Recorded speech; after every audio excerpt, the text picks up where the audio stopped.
premier organe de gouvernance du programme, PACASEN, qui doit se réunir 2 fois dans l'année pour discuter de questions stratégiques, régler des difficultés pour assurer une meilleure performance du programme. Des résultats globalement jugés satisfaisants par le comité de pilotage stratégique, compte tenu des observations qui sont ressorties des retours de terrain, mais aussi de l'examen des objectifs qui étaient fixés à ce programme, notamment sur les questions des performances, donc liées à l'amélioration de la gouvernance des collectivités territoriales, qui est un pan important de ce programme, qui est un objectif stratégique.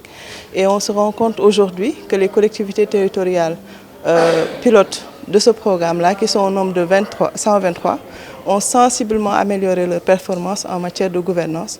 Donc c'est un des résultats importants. L'autre résultat important qui a été constaté par le comité de pilotage aujourd'hui, c'est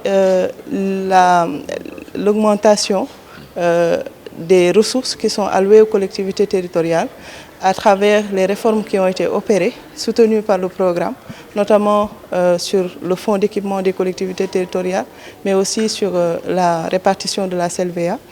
Ensuite, il y a comme autre résultat et indicateur de performance de ce programme, le niveau d'investissement qui a considérablement augmenté au niveau de ces collectivités territoriales.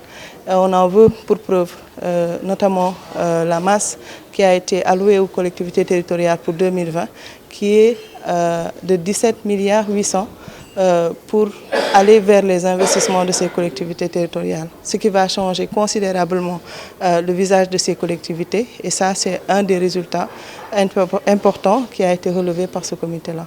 Lié au caractère spécifique du programme qui laisse à la collectivité territoriale de manière participative de décider des investissements qu'ils veulent faire.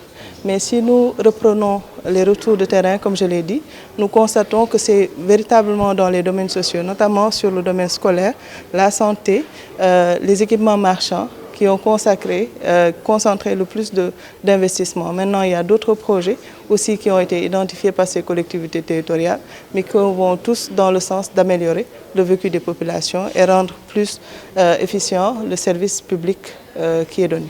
Comme nous l'avons relevé et comme c'était aussi prévu, c'est une compétition. L'allocation aux ressources est liée à l'atteinte d'objectifs. Comme nous le savons tous, dans une compétition, il y en a qui passent, il y en a d'autres qui ne passent pas. Le nombre de collectivités locales qui ne sont pas passées a fortement évolué parce qu'on parle aujourd'hui d'un taux de progression de 80% depuis le début du programme. Mais n'empêche qu'il reste encore des collectivités territoriales qui ne sont pas passées. Et c'est lié souvent à un déficit de prise en charge de ce programme-là au niveau de ces collectivités territoriales. Mais le programme aussi a prévu cela. Nous n'allons pas les lâcher. On continue notre accompagnement à travers le coaching et la formation pour que l'année prochaine, toutes les collectivités territoriales puissent passer.